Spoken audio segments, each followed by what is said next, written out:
Mihamafy hatrany ny fahatokisan'ireo mpamatsy vola sy ireo mpampiasa volan'ny fitodrana malagasy ankehitriny. Porofin'izany ny fahatongavan'ireo soliteny avy ao amin'ny Trade and Development Bank tarihiny Andriamatoa Dr Matobadiane izay niona tamin'ny Andriamatoa minisitry ny toe-karena sy ny fitantanam-bola anio. Fionany izay nitondra vokany azo tsapaitanana ho an'ny drafitra ny fampandrosoana ny firenena. Ihany ny fotoana sahala amin'izao mba ilazana ampahatsorana fa ao anatin'ny vanim-potoana izay anatanterahana zany ny vinan'ny filohan'ny repoblika isika.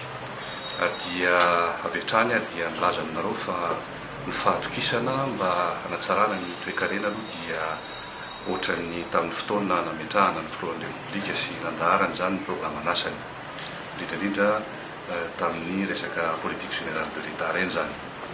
Mino sy mahatoky zahay fa ny fifanomezan-tanana voalohany indrindra aloha amin'isika malagasy ary manarak'izay miaraka amin'reto institution financière eto anivon'ny Afrika toy ny TDB zany no ahafahantsika manatsara ny ambaindain'ny toe-karena amin'ny ankapobeny.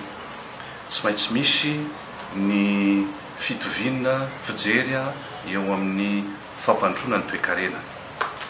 Raha misy manao bingo manao matso dia tsy mety fa amin'izao fotoan'izao tokony irosy isika amin'izay fanafainganana zany ny fanitsiana maro samihafa, réforme zany eo anivon'ny ministera isan'isany ao anatin'izay ministera ny toe-karena sy ny fitantanam-bola. Ary tsy maintsy misy ihany koa zany ilay fijerena ny fanafainganana, ny fampiarana ny fitantanana ny volam-panjakana, ny fanandrify amin'ny politique générale de l'État. Ny fitombon'ny ari-karena dia tsy io. Mety misy mantsy resaka etsero milaza ny hoe misy perspektiva somary mety ho latsa-datsaka kely raha ny amin'ny tito ety. Zay aloha dia tsy anaken'izay zavatray fa ny fijerinay dia miroso hatrany manatsara ny fomba fitantanana, ny toe-karena sy ny fitantanam-bola.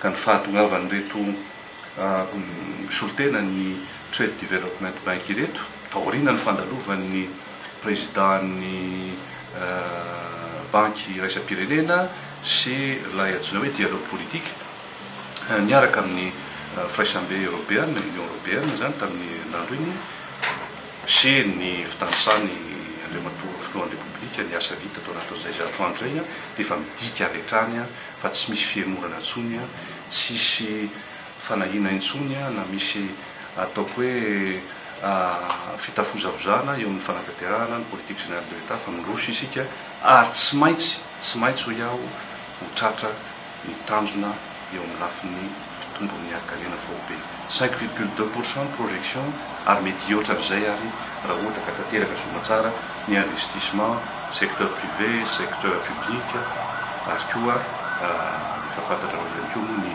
fanapahan-kevitra ny raisina mikasika ny fampitomboana ny karama farany ambany midika izany fa zao fotoan'izao zany tsika période de relance économique mihitsy ny azo ilazana azy mandeha ny investissement tokony asiana tosika ihany koa eo amin'ny lafin'ny consommation. Raha zany rehetra zany no miroso tsy misy antony mihitsy hitafozavozantsika amin'izao fotoan'izao fa tena vanim-potoana mihitsy ahafahantsika miatrika ny fampitomboana ny ari-karena amin'ny ankapobeny.